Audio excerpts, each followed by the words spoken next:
Morning student. आज interference of light के अंतर्गत फ्रेस्नेल बाइप्रिज्म के बारे में बताएंगे, जो कि मैंने पहले बताया था इंटरफ्रेंस लाइट के फर्स्ट पार्ट के अंतर्गत आता है। तो इसी में स्टार्ट करते हैं। हमारी हेडिंग है इंटरफ्रेंस के अंतर्गत फ्रेस्नेल बाइप्रिज्म। फ्रेस्नेल का द्विप्रिज्म या बाइप्रिज्म कहते हैं। देखिए यहाँ पे फ्रेस्नेल बाइप्रिज्म है। ये घटना भी हमारी क्या है, डिवीज़न ऑफ वेव फ्रंट पर आधारित है। अर्थात इसमें भी क्या होता है, जो हमारी वेव फ्रंट है, तरंगाग्र है, उसका विभाजन होता है। इसके अलावा देखिए इसका नाम रखा गया बाइप्रिज्म रखा गया। बाइप्रिज्म मतलब क्या है, यहाँ पर बाई मतलब डबल, दो, और प्रिज्म मतलब दो, यानी कि दो प्रिज्म से मिलकर ये बना हुआ है। देखिए हमने यहाँ पे डायग्राम में क्या किया है, दो प्रिज्म बनाए हुए।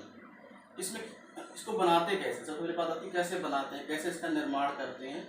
तो बनाने की जो बात आती है तो यहाँ पर देखिए, जो इसमें क्या करते हैं, कांच की प्लेट लेते हैं और कांच की प्लेट को इस प्रकार से घिसते हैं। इस प्रकार से घिसा जाता है कि बीच का कोण 179 यानी 179 डिग्री रहे और साइड के दोनों कोण जो है वो हाफ डिग्री के रहे, हाफ डिग्री या 30 मिनट कह सकते हैं। देखिए हमने यहाँ पे सही बनाया हुआ है, दिखाया यहाँ पर जो हमारा एंगल ए है वो 179 डिग्री का है। और इसी के बराबर हमने एक ही यहाँ पे और दिखाई, जब इस पर परपेंडिकुलर लंब डालेंगे तो क्या हो जाएगा, दो प्रिज्म बन जाएंगे। तो उसको भी हमने यहाँ पे इस तरीके से दिखाया। इसलिए दोनों हमारे डायग्राम हैं लगभग एक ही, बस हमने क्या दिखाया, जब उस पर लंब डालेंगे तो 90 डिग्री का कोण बन जाएगा और वो उस समय इस प्रकार का होगा। ठीक है, इसी में स्टार्ट करिए। यह एक ही कांच की प्लेट को घिसकर इस प्रकार बनाया जाता है कि पृष्ठ AB, ये वाला पृष्ठ AB और पृष्ठ BC, AB पृष्ठ ये है, इसके अलावा देखिए BC पृष्ठ ये है, AB BC अथवा पृष्ठ AC ये नीचे वाला पृष्ठ, अथवा और CB ये वाला पृष्ठ के बीच बहुत छोटा कोण लगभग 0.5 डिग्री या हाफ डिग्री कह सकते हैं बनता है। ये देखिए 0.5 डिग्री का बना हुआ ऊपर नीचे, और बीच में हमारा क्या है 179 डिग्री का कोण बना हुआ है। तथा घिसे हुए पृष्ठों AB, ये पृष्ठ घिसे हुए हैं क्योंकि ये सीधा हमारा दिख रहा है। यहाँ पर घिसे हुए पृष्ठों AB और AC के बीच लगभग 179 डिग्री का कोण बना हुआ है। क्योंकि सभी को मालूम है कि जो हमारा कोण है ट्रायंगल का तीनों भुजाओं का योग होता है वो 180 डिग्री होता है। अगर 179 होगा तो ये हाफ डिग्री यानी कि ओवरऑल जो हमारा हो जाएगा वो हो जाएगा 180 डिग्री।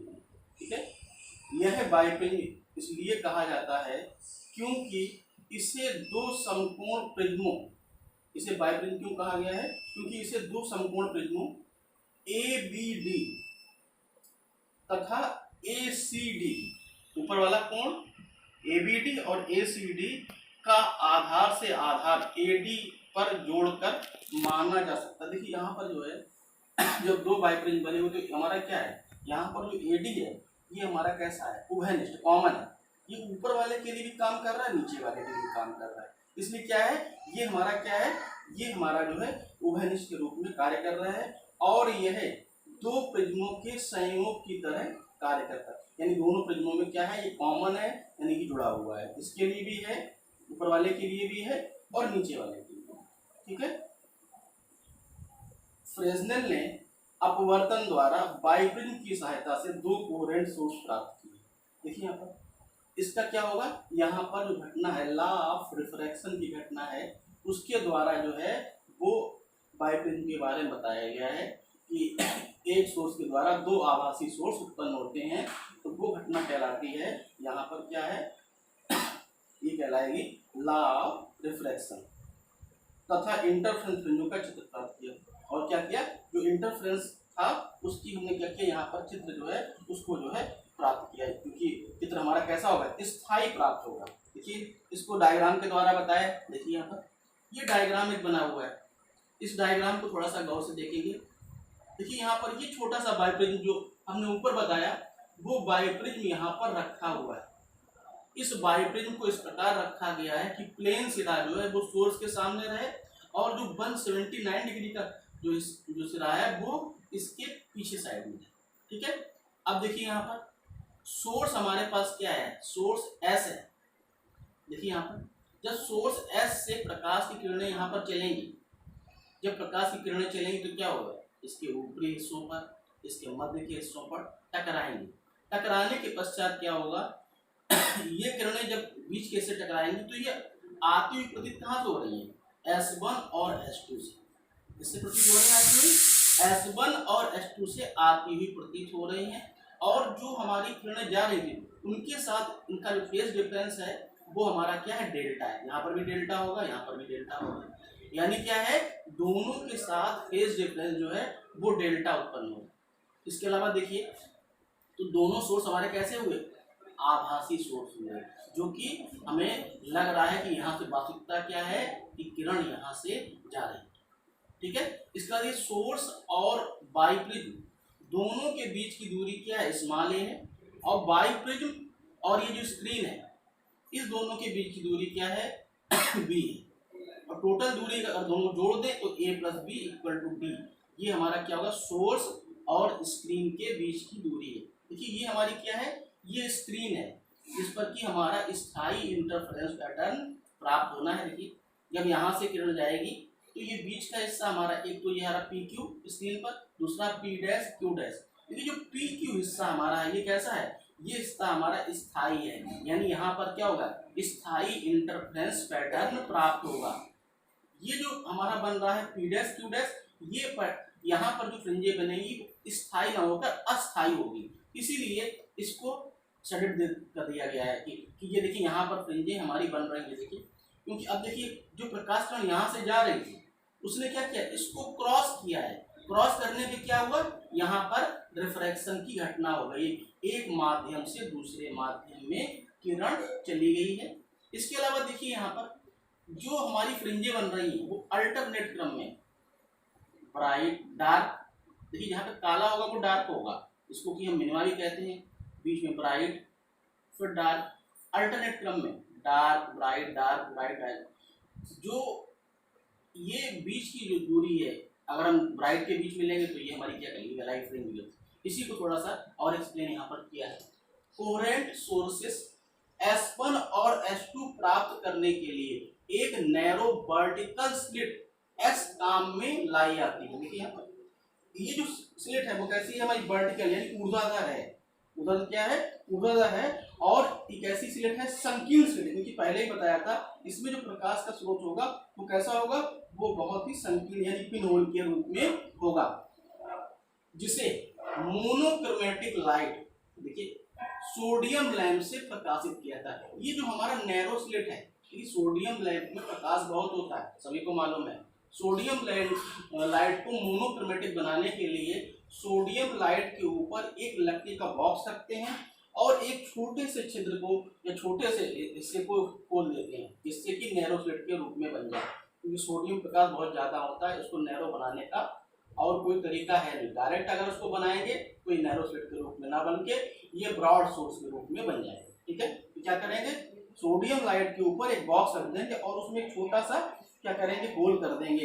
होल ऐसे करेंगे कि उसके ऊपर एक ढक्कन लगा देंगे, जब इच्छा होगी खोल दें, जब इच्छा होगी उसे बंद कर दें, लगातार उसको खुला नहीं छोड़ सकते।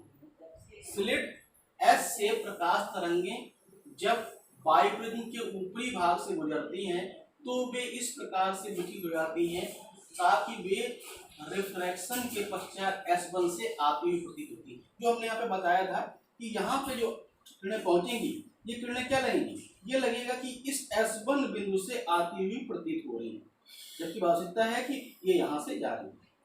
हमने पहले ही बताया था जो हमारा S1 और S2 है वो कैसा है, काल्पनिक सोर्स है। कहने का मतलब है जो हमारी S1 किरण है ये हमारी वास्तविकता में S1A से आती हुई प्रतीत होगी।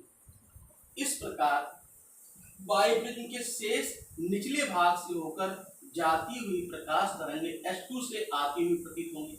निचले हिस्से में भी यही होगा, जो किरण यहाँ पर जाएगी वो ऐसा लगेगा कि ये जो S2 बिंदु से आ रही है। कहने का मतलब ये भी हमारा क्या है, काल्पनिक सोर्स है। इस प्रकार दो काल्पनिक कोहेरेंट सोर्स S1 और S2 प्राप्त होते हैं। कहने का मतलब ये है कि दो कोहेरेंट सोर्स हमारे बने, कौन से काल्पनिक होंगे, S1 और S2 जिनका अध्यारोपण होता है तथा PQ क्षेत्र में इंटरफ्रेंस फ्रिंज बनती है। ये PQ क्षेत्र है, इसमें क्या है, इसकी इंटरफ्रेंस फ्रिंजें बन रही है। क्या हुआ, यहाँ पर फ्रिंजें बन रही हैं। इन फ्रिंजों को आईपीस रखकर देखा जा सकता है। देखिए यहाँ पर क्या करेंगे, इसी में क्योंकि ऑप्टिकल बेंच सेट करते हैं तो साथ में क्या करेंगे, यहीं पर क्या करेंगे, एक हम माइक्रोस्कोप लगा देंगे और माइक्रोस्कोप में लगा हुआ जो आईपीस है उसकी सहायता से देखेंगे। क्योंकि भाई मेजरमेंट कैसे करेंगे, जब एक हम बेंच पर इसको सेट करेंगे जिसमें कि हमारा सारे के सारे सोर्स हुआ, बाइप्रिज्म हुआ, स्क्रीन हुआ और साथ में हमारा क्या है, आईपीस जो है, जो कि हमारा माइक्रोस्कोप में लगा हुआ है। ठीक है, तो यहाँ क्या करेंगे, आईपीस रखकर देखा जाता है। आईपीस दूरी डी के लंबवत एक स्केल पर गति करता है। बात वही आ गई कि ट्रेवलिंग स्केल पर गति करता है। जैसी इच्छा होगी उसको हम आगे पीछे बढ़ा सकते हैं, क्योंकि गति करने की जरूरत पड़ेगी। कभी फ्रिंजें बने, कभी फ्रिंजें नहीं बनेगी। स्थायी फ्रिंजों बनाने के लिए हमें इसको सेट करना पड़ेगा। और लंबाई डी अनुप्रस्थ दिशा में नेत्रिका को चलाकर फ्रिंज विड्थ बीटा की गणना की जाती है। जब इसको आगे पीछे बढ़ाएंगे तो डार्क हुआ, ब्राइट हुआ, हम इसकी क्या करेंगे, इसकी हम फ्रिंज विड्थ की गणना करेंगे। जो फ्रिंज विड्थ का फार्मूला पिछले टर्म बताया भी था कि बीटा बराबर डी लैम्डा अपॉन 2d होता है, जो हमने यंग डबल स्लिट से बताया था कि बीटा बराबर डी लैम्डा अपॉन 2d होगा। अगर यहीं पर हम वेवलेंथ निकालें तो उसको क्रॉस मल्टीप्लाई करेंगे और ये 2d upon capital D into beta बन जाएगा।